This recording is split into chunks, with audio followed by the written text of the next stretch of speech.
예, 시청자 여러분 안녕하십니까? 이슈MBU 시작하겠습니다. 미국의 국채금리 상승, 주가 급락이 우리 시장에 또 변동성을 몰고 옵니다. 지수는 3041, 56포인트가 지금 밀린 상황이고요. 코스닥은 천선이 깨진 흐름입니다. 장중의 변동성이 상당히 크게 나타나고 있는 흐름들입니다. 오늘 저희 시간에는요, 마켓 주민에서 위기의 NC소프트가 지난번에 이 흥행 참패, 블레이드 앤 소울 흥행 참패 이후에 주가가 여전히 약세를 면치 못하고 있는데요. NC소프트 반전의 카드는 어떤 것이 있을까 짚어보겠고요. 차이나TV 시간에는 여전히 진행 중인 헝다 사태 지금 추이들 또 짚어보도록 하겠습니다. 이슈MBU 출발하겠습니다.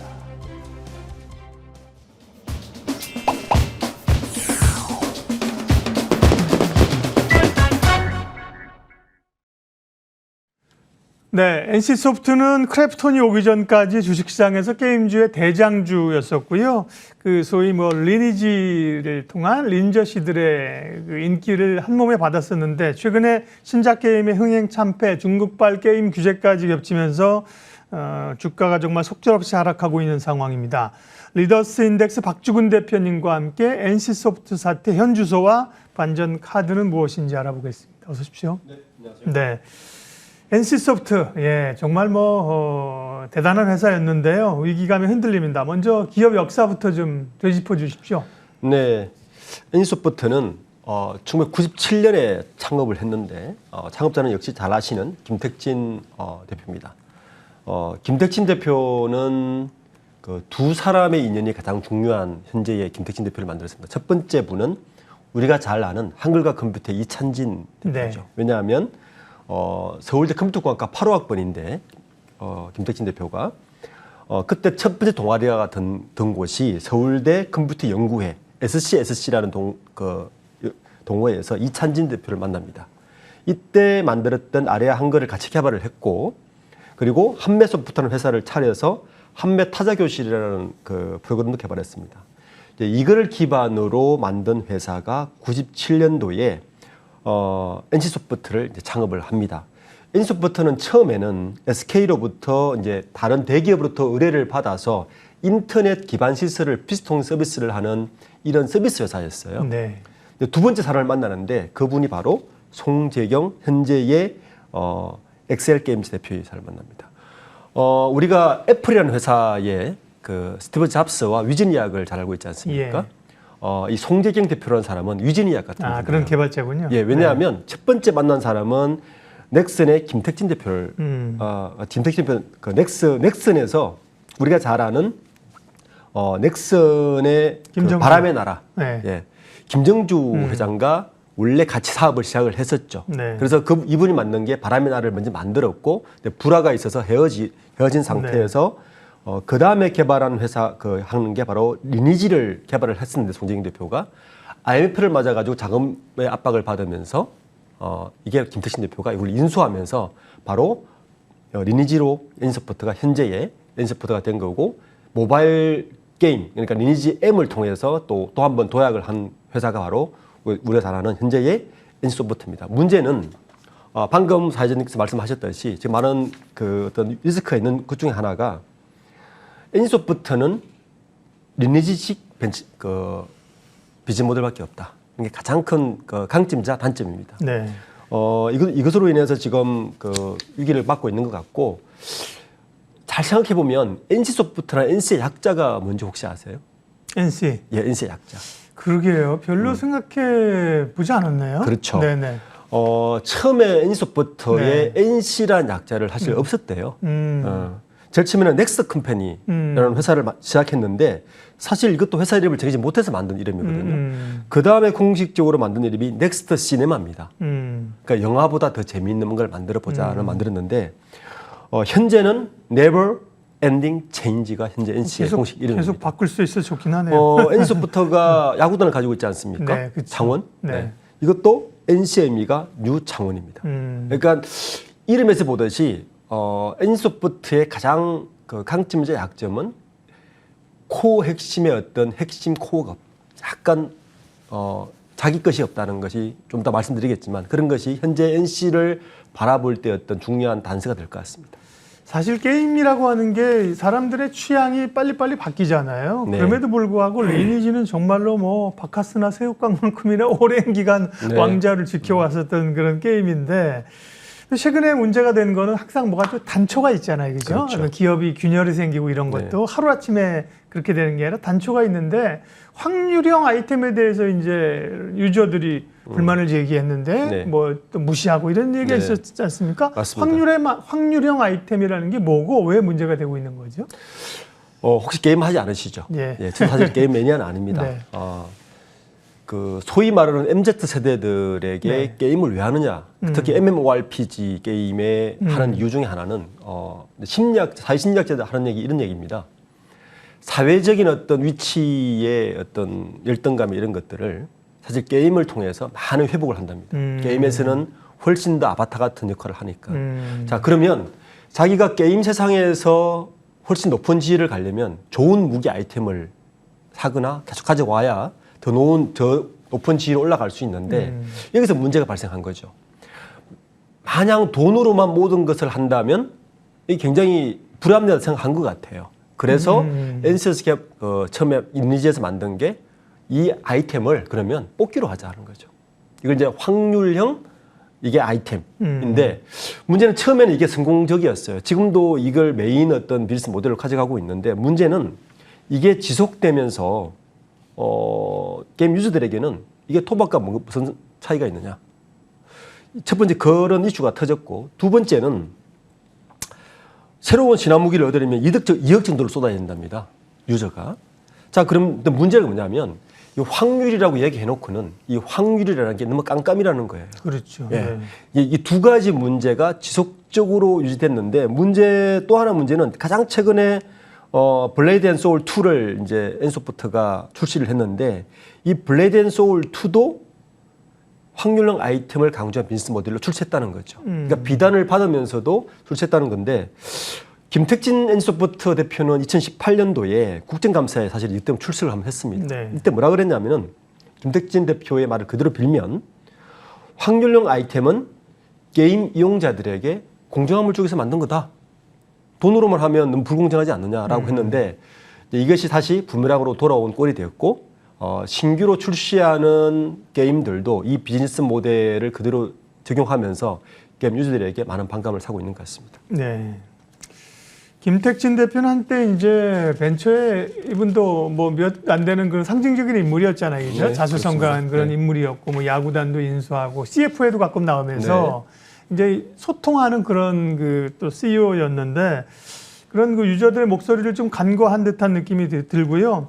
김택진 대표를 둘러싼 또 이제 뭐 이렇게 사업이 어렵고 하니까 또 오너 리스크도 좀 제기가 됩니다. 네. 네. 어떤 것들인가요?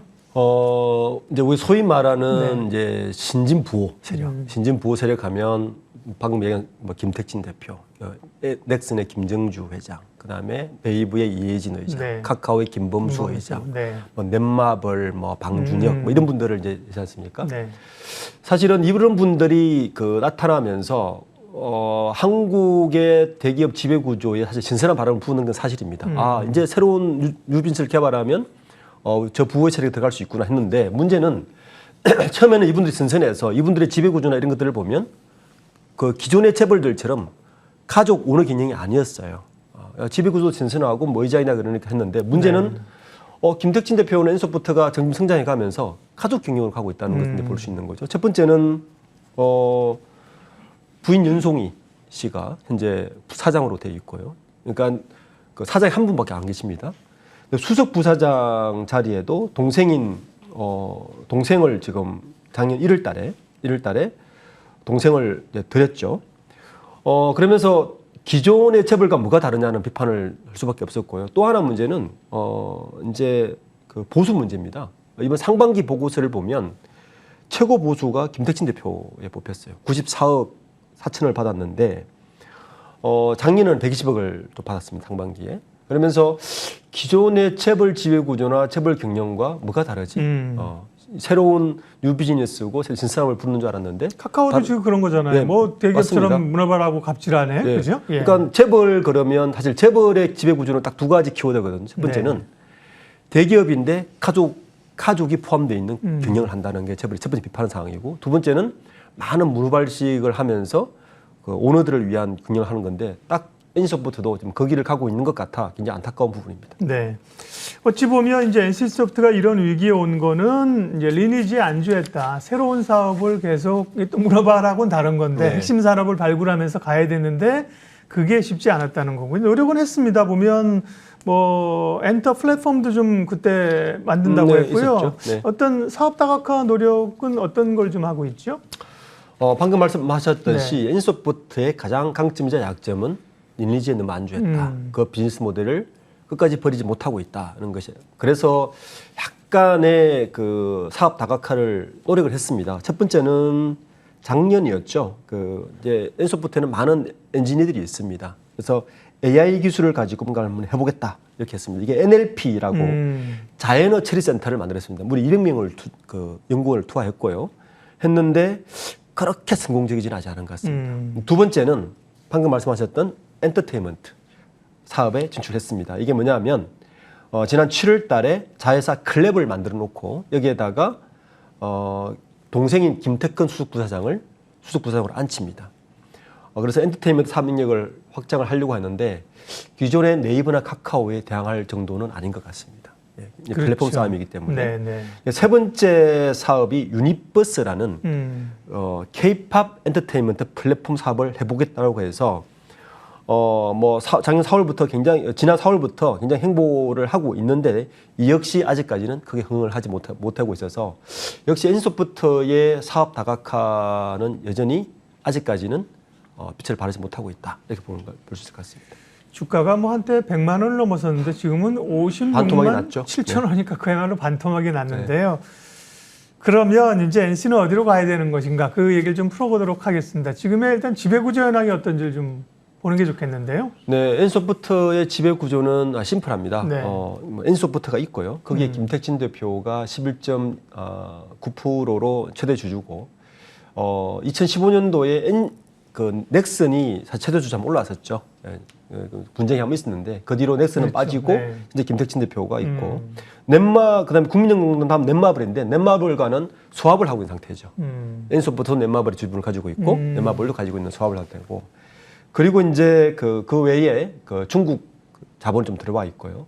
그 아래에 국내와 해외 법인으로 나눠져 있는데 문제는 해외 법인의 어떤 지금 그 NC소프트의 전체 매출 구조에서 해외 매출 비중이 높지가 않습니다. 이게 넷마블의 어떤 성장 잠재력이 한계였는데 이번에 그 상장했던 크래프톤 같은 경우는 상장하면서 내세웠던 게 해외 매출을 해외 비중이 높죠. 네, 높다 이렇게 이제 한 거라서 NC소프트가 앞으로 이제 그 분명히 이 부분은 어떤 식으로든 비전을 제시해야 될 부분이고요.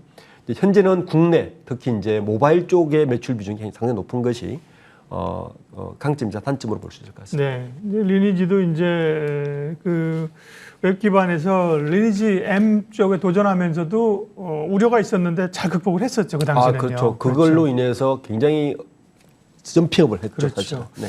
또 변화가 이제 위기가 이제 온 건데요. 실적이 아무래도 흔들리겠죠. 그다음에 뭐 블레이드 앤 소울 2 이런 것도 지금 흥행에 참패했기 때문에 이제 앞으로 나올 실적이 좀 부진하겠는데요. 네, 그렇습니다. 네. 일단 그 NC소프트의 매출 구성을 좀 봐야 됩니다. 네. 그러니까 매 분기 한 5천억 정도의 분기별 한 5천억 정도의 매출을 일으키고 있습니다. 이제 1분기보다 2분기 약간 그 5% 정도 매출은 상승했지만 문제는 영업이익이 곤두박질 쳤습니다. 46% 정도 곤두박질 쳤고요. 상반기 기준, 그러니까 2분기 기준으로 5,400억 정도 매출인데 전체 매출에서 방금 이야기했던 리니지 M2 네. 이 두 개의 매출이 3,700억입니다. 그러니까 전체 NC소프트 매출액 중에서 약 70%가 모바일 쪽이고 네. 그 외에 한 1,200억 정도가 현재 PC 온라인 게임인데 그중 PC 온라인 게임에서도 60%가 또 리니지입니다. 그러니까 NC소프트 전체 매출의 한 80~90%가 리니지고 그 외에 뭐 블레이드 앤 소울, 길워드 2 같은 신작 그 게임의 매출 구조는 굉장히 흥행을 지금 하고 있지 못하고 있는 실정이라서 결론적으로 말씀드리면 NC소프트의 매출 비중의 포트폴리오가 너무 몰입되어 있다. 거기다가 리니지에 대한 어떤 아까 우리가 초기에 네. 어떤 문제점을克服하지 못하고 있는 상태에서 주가의 곤두박질은 예상을 했던 바이다. 이렇게 이제 그리고 린저 씨들은 나이를 먹어간다. 그죠? 그렇습니다. 그렇잖아요. 네, 예. 지금 이제 옛날에는 그분들이 2030이었지만 3040, 4050이 되고 피곤해한다. 뭐 이런 거에 대해서 그죠? 신선하지 않고. 그리고 또 이런 것도 있죠. 네. 그 이제 리니지 M과 리니지의 그 비즈니스 모델이 아까 네. 이야기했던 확률형 아이템 이런 네. 건데 이제 이 자체가 이걸로 인해서 그 굉장히 프로핏 모델을 좋게 가져갔지만 오히려 이게 지금 발목을 잡고 있는 이유 중에 하나가 글로벌로 나가려고 했더니 글로벌 게임사들은 대부분 콘솔 게임이나 패키징 게임이거든요. 그러니까 글로벌 유저들은 이게 익숙하지가 않아요. 그래서 이런 부분들이 향후에 리니지나 엔소프트의 잠재력에 굉장히 발목을 잡고 있다 이렇게 볼 수 있습니다. 항상 그 성공한 기업이나 집단이 이제 거기에 도그마에 빠지기가 쉬운데요. 예를 들면 이런 위기가 왔다 그러면 정말 환골탈퇴하는 저희 같은 일반인이 보기에도 좀 과한 거 아니야 할 정도의 사실은 뼈아픈 반성과 노력이 있어야 되는데 물론 뭐 이 기업 그 직원들의 목소리를 겸허히 듣겠다, 변화를 네. 찾겠다고 얘기했지만 변화의 모습들이 아직까지는 뚜렷하지 않은 것 같습니다. 네. 저는 사실은 아까 역사를 잠깐 언급했지만 리니지라는 게임이 그 송재경 대표의 작품이거든요. 그러니까 출발 때부터 엔소프트의 코어는 무엇이었느냐에 대한 질문을 던질 수밖에 없고요. 이미 그 20년 가까이 리니지만 가지고 지금 해왔기 때문에 그러면 미래의 엔소프트의 비전은 뭐냐에 대해서 질문을 할 수밖에 없습니다. 네. 그러니까 기존 성공 방식에 너무 몰입되어 있었고요. 물론 사업 다크를 얼마나 노력을 했겠습니까? 이런 부분에 대해서 NC소프트만의 핵심 역량은 과연 무엇일까에 대한 질문을 드릴 수밖에 없습니다. 저는 그 기업에 투자를 하는 가장 큰 모멘텀 중에 하나는 그 기업의 정체성은 뭔가의 질문이 있어야 되고 그 정체성 핵심 코어가 그 다음 넥스트에서 어떻게 구현될 것인가를 질문할 수밖에 없는데 엔소프트는 이러한 질문에 대해서 명쾌한 답을 지금 줄 수 없는 상황 같습니다. 네. 그러니까 뭐가 얼마나 답답하겠어요, 그죠? 회사 측도 그렇죠. 답답하긴 네. 할 텐데, 네. 투자자 입장에서는 주가는 굉장히 많이 떨어졌는데 말씀하신 것처럼 그래 뭐 위기 났지만 상당한 이걸 계기로 삼을 수 있는 변화가 있다 이런 건 아직은 감지가 안 되고 있는 상태라 주가는 흘러내려갑니다. 네. 투자자 입장에서 기업이나 주가를 볼 때 좀 조언 좀 해주세요.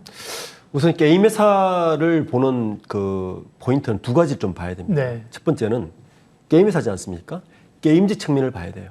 그러니까 무슨 말이냐면 리니지와 같은 MMORPG와 비슷한 게임 형태의 게임 유저들이 만족할 만한 대안들이 얼마나 많은 게임이냐에 대한 이야기죠. 그런데 불행하게도 리니지 같은 경우는 카카오 게임즈의 오딘, 그 다음에 뭐 오딘의 바라 라이징 같은 게 대체적으로 급부상하고 있다는 게 리스크입니다.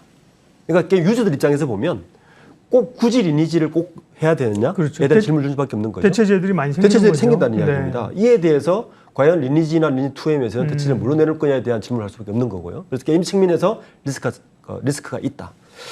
두 번째는 투자 측면입니다. 그러니까 엔소프트의 위상이 낮아진 상황은 다른 게임 투자체가 많이 생겼다는 거예요. 소위 말하는 크래프톤이 상장을 했고요. 카카오 게임이 상장을 했죠. 그 외에 그 후보군으로 올라와 있는 게임 대체제들이 많이 투자자가 생겼다는 거죠. 이 두 가지 측면에서 일단 게임주들을 바라보는 게 투자할 때 중요한 판단이고 그 외에 또 하나 중요한 전략은 우리나라 게임들은 글로벌이 아니면 사실은 성장의 한계 분명합니다. 과연 그 게임 회사가 글로벌 전략에서 얼마나 차별을 둘 수 있느냐, 플랫폼을 가지고 있느냐에 대한 것을 반드시 확인을 해야 되고요. 마지막으로 장기적인 사업 다각화를 위해서 그 게임 회사가 가지고 있는 핵심 코어 플랫폼이나 기술은 무엇이냐에 대한 걸 꼼꼼히 보셔야 네. 이 게임 회사가 향후 성장 잠재를 가지고 있느냐를 볼 수 있는 중요한 포인트인 것 같습니다. 그런 기준에 본다면 NC소프트는 적어도 아직까지의 최근의 변화 대응 보면 아직까지 그렇게 미래가 긍정적으로 밝아 보이고 변화가 있어 보이지는 솔직히 않는다. 네. 그렇죠? 예. 기존의 성공 방식이 너무 네. 내몰려 있었다. 네. 게임주 전반이나 크래프톤이 사실은 이제 시장에 새로운 관심을 받고 있고 크래프톤도 신작과 함께 이제 해외에 대한 기대감들 게임주 전반은 또 사실은 중국 쪽이 좀 막혀 있습니다. 국내는 네. 제한적이고 게임주를 바라볼 때는 어떤 걸 봐야 될까요? 저는 우선 그 코로나19로 인해서 게임주에 대해서 약간 그 착오가 있었던 것 같아요. 그러니까 안개 같은. 왜냐하면 코로나19로 인해서 사람들이 그 집에서 머물면서 네. 게임에 대한 몰입으로 인해서 신작 게임이 없었는데도 불구하고 굉장히 게임주가 호황을 누린 게 사실입니다. 그걸로 인해서 약간 스스로 착각을 하고 있지 않았느냐. 왜냐하면 이번 2분기 실적을 보면 대표적이거든요. 게임 3사를 보면 넥슨 마이너스 42% 영업이, NC소프트 마이너스 46%, 그다음에 넷마블 80% 영업이 감소입니다. 그러니까 이 말은 무슨 말이냐면 코비드19로 인한 게임사들이 안주가 눈에 보인다. 그 기간 동안 엔지니어들의 몸값은 올라가고, 그러니까 그렇죠. 엄청 올라갔거든요. 그다음 인건비 상승폭이 대단합니다. 그 사포를 들어가 보면 그만큼의 새로운 대체제를 하지 못했다. 이러한 뼈아픈 지적을 하지 않을 수가 없을 것 같습니다. 예, 오늘 마켓 주민은 NC소프트 사태 현 주소와 함께 또 돌파구는 무엇인지 리더스 인덱스 박주근 대표님과 함께 살펴봤습니다. 잘 들었습니다. 네, 감사합니다.